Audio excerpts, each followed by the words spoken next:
উপরে যে যে প্রভাবটা পড়েছে বিশেষ করে উন্নয়নশীল দেশগুলোর উপরে সেগুলো মাথায় রেখে বাজেটটা প্রণয়ন করা হয়েছে। আপনারা জানেন 2021, 22, 23 এই 3 বছরে আপনারা যদি দেখেন শুধু জ্বালানি কিনতে আমাদের সরকারের $14.5 বিলিয়ন এক্সট্রা খরচ হয়েছে। যেটা আমার সবসময় খরচ হতো আমাদের, তা তো হয়েছে তার উপর দিয়ে $14.5 বিলিয়ন এক্সট্রা, যার ফলে রিজার্ভের উপরে চাপ পড়েছে, যার ফলে ডলারের এগেনস্টে টাকা ডিভ্যালু করেছে, এই ধরনের সমস্যাগুলো তৈরি হয়েছে।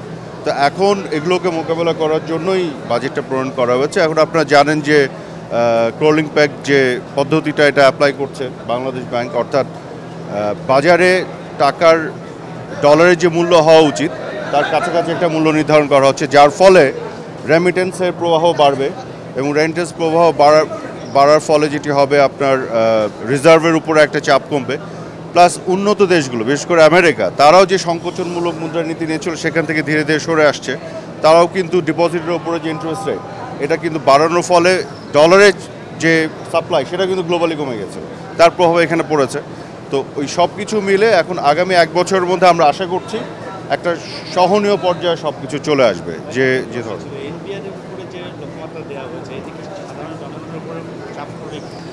লক্ষ্যমাত্রা তো আপনার একটু বেশি করে রাখতেই হয়, কারণ লক্ষ্যমাত্রায় যদি কম রাখেন তাহলে তো অ্যাচিভ করা আরও কমে যায়, যে কারণে এটা একটু অ্যাম্বিশিয়াস হওয়া উচিত।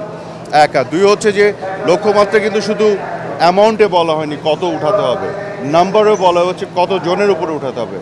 3-4 বছরের মধ্যে আমি দেখেছি 21 লক্ষ থেকে 40 লক্ষ হয়েছে ট্যাক্স কাভারেজের পরিমাণ। তো ট্যাক্স নেটও কিন্তু বড় হচ্ছে, এমন না যে একই ব্যক্তির উপরে বারেবার ট্যাক্স ইম্পোজ করে এটা বাড়ানো হচ্ছে। আজকে আমরা যে ক্যাবিনেটের স্পেশাল ক্যাবিনেট মিটিং যেটা হচ্ছে বাজেটের আগে, সেখানে প্রেজেন্টেশনগুলি দেওয়া হয়েছে এনপিআরের পক্ষ থেকে, তারপরে ফাইন্যান্স মিনিস্ট্রি থেকে দিয়েছে। এখন আমরা যেটা দেখছি ফোকাস করা হচ্ছে যে মানুষের উপরে কষ্ট যেন লাঘব হয়, মূল্যস্ফীতি যেন কমে এবং ট্যাক্স রেট যেন বাড়ানো যায় এভাবে, আর আর উন্নয়নের যে গতি পেস এটা যাতে কমে না যায়।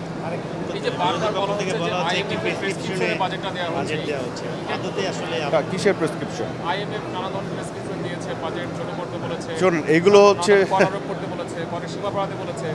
হচ্ছে কিছু গদবাঁধা কথাবার্তা।